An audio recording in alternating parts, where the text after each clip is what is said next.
town in Idaho, a young woman named Kristin David was setting out on what should have been a simple bike ride, but she never made it home. So Kristin David, she's a 22-year-old senior attending the University of Idaho. It is June 26th, so it's the end of the school year, and she is going back to collect some things that she forgot at the dorm.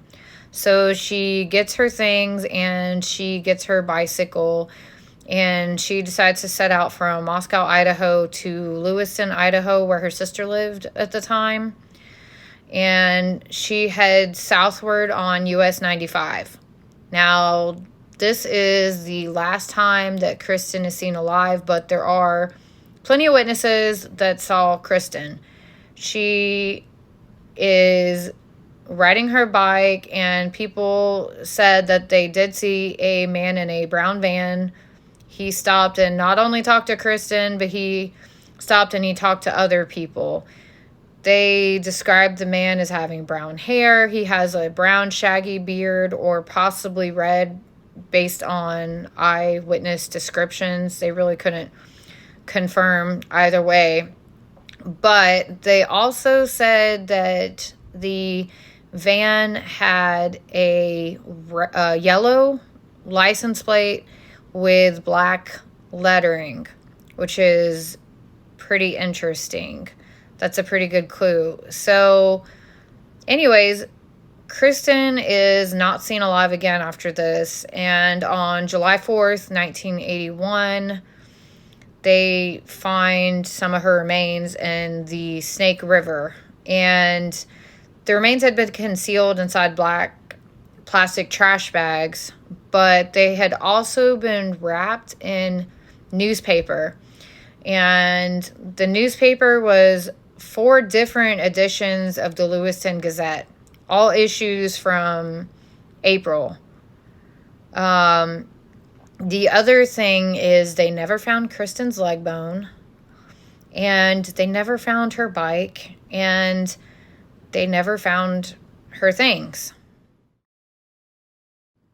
So while sexual deviance is a motive for dismemberment, there are also other motives such as hindering identification, or it can be done because they were angry at the victim, or for revenge, or also just because they're mentally ill. The coroner did an autopsy on Kristin and found that her cause of death was a gunshot wound to the head.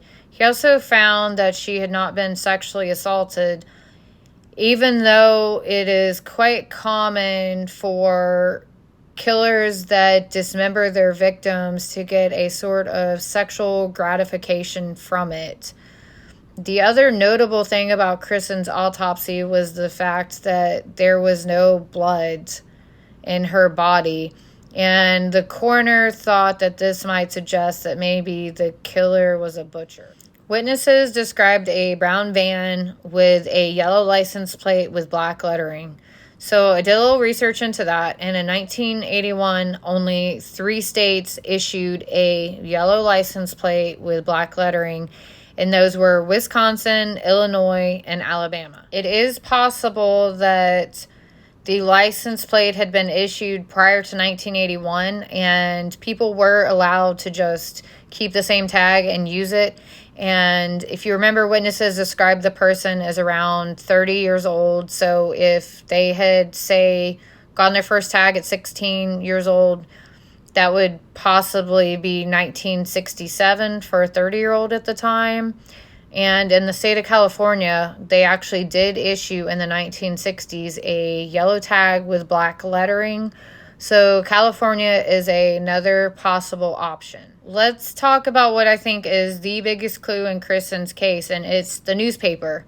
The newspaper that she was wrapped in was the Lewiston Gazette, and they were all different editions in April of 1981.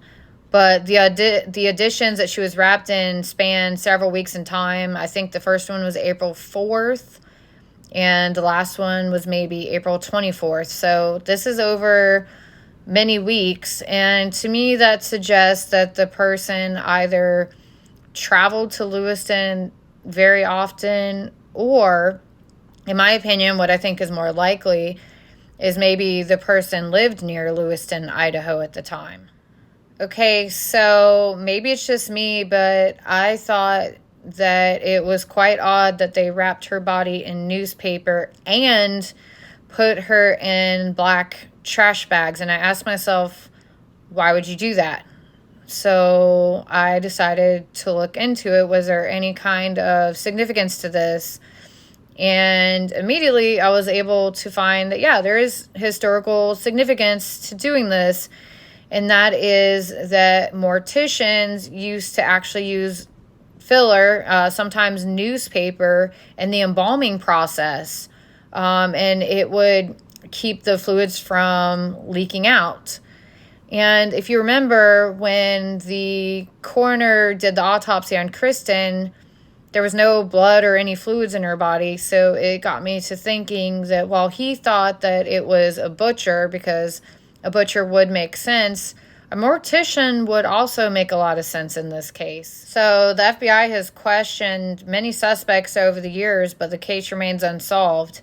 They did a psychological profile of who they thought the likely offender was, and they came up with a white male in his 20s, likely intelligent, but an underachiever, and probably living with his mom or his girlfriend.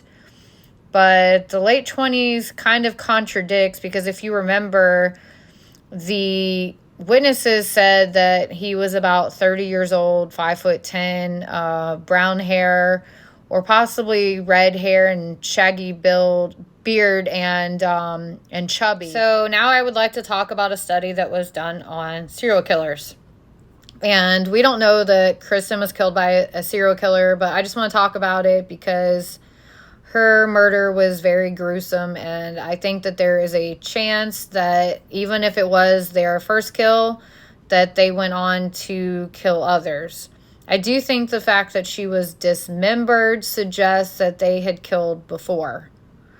So, I am only going to discuss male serial killers, and men are 6 times more likely than women to kill in the first place, and witnesses described a male who was around 30 years old. So let's just focus on that. So on average, a serial killer's first victim is killed when they are 27 and a half years old.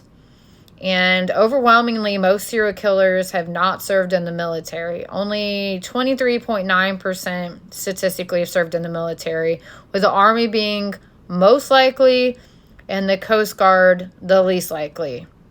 Now, the majority of serial killers come from homes with at least one biological parent, 85.6%.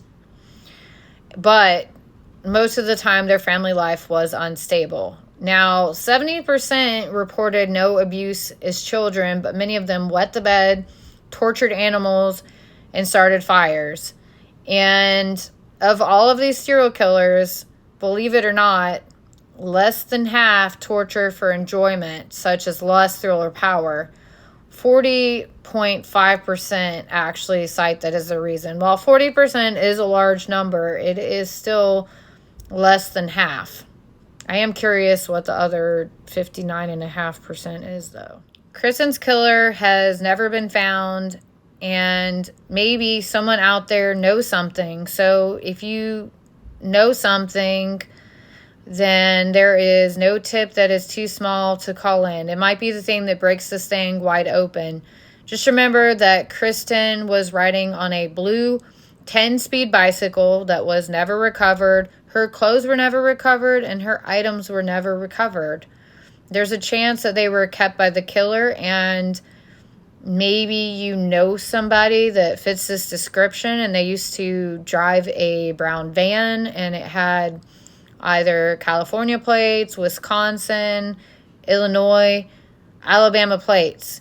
You might think it's silly, but you could be the one that helps crack this case open. So if you know anything, please call 1-800-CALL-FBI, or you can visit tips.fbi.gov.